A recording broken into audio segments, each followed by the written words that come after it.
नमस्कार. मी वर्षा भोसले.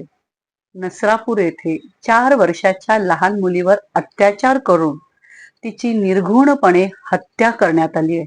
अतिशय हेलावून टाकणारी घटना. समाजातल्या या पुरुषांची मानसिकता काय आहे आणि त्यांच्या संवेदनाच बोथट झाल्यात का? त्या चिमुरडीवरती अत्याचार करून इतकी वाईट प्रकारे तिची हत्या करण्यात आली. या नराधमाच्या मुसक्या पोलिसांनी आवळलेल्या आहेत.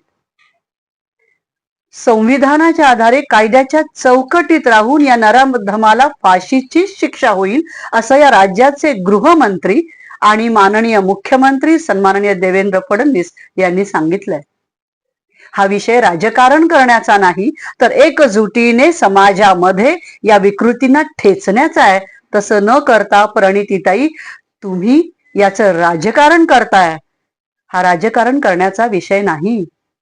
तुमच्यात संवेदना बोथट झाल्या आहेत का असा प्रश्न मला पडतो.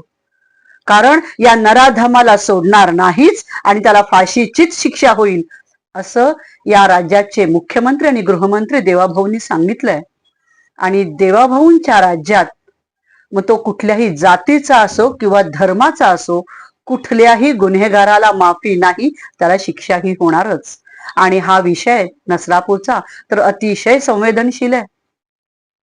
अशा वेळेस त्याचं राजकारण न करता आपण मुख्यमंत्र्यांच्या सोबत उभं राहायला पाहिजे. तसं न करता उगीच विषयांतर करून पश्चिम बंगालमध्ये वर्षानुवर्ष अन्याय आणि अत्याचार सहन करणाऱ्या महिलांचा तुम्ही कधी विचार केला नाही. आणि ज्या बाईने हा अनेक वर्ष महिलांवरती अत्याचार केल्या, तिथल्या हिंदू लोकांवरती अत्याचार केला, तिची हार तुम्हाला बघवत नाही. म्हणून आज महाराष्ट्रातल्या या प्रकरणाचं तुम्ही राजकारण करताय असं मला वाटतं.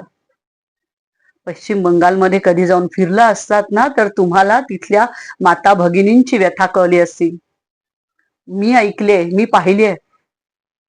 पश्चिम बंगालमधल्या सुंदरबन विभागामध्ये राहणारी एक धाय मोकलून रडणारी माता मी पाहिलीये, जिच्या 17 वर्षाच्या मुलीवरती, तिला तर नागडी उघडी केलीच, पण तिच्या मुलीवरती चौघांनी मिळून पोलिसांच्या समोर अत्याचार केला, बलात्कार केला. आणि त्यावेळेस ममता म्हणते, स्त्री म्हणून जन्माला आले तर जशी शरीराला कावीळ होते, ताप येतो, तसा महिलांवरती अत्याचार होणार, बलात्कार होणार. आणि पैसे देऊन शांत करण्याचा प्रयत्न करते. अशा विकृतीला ठेचण्याचं काम बंगालमधल्या जनतेनं केलेलं आहे. हा तिथल्या अनेक माता भगिनींना मिळाला न्याय आहे आणि त्या न्यायाचं स्वागत केलं तर तुम्हाला का मिरची झोंबली? या दुःखाची किनार या देशाचे राज्याचे मुख्यमंत्री विसरलेले नाहीत.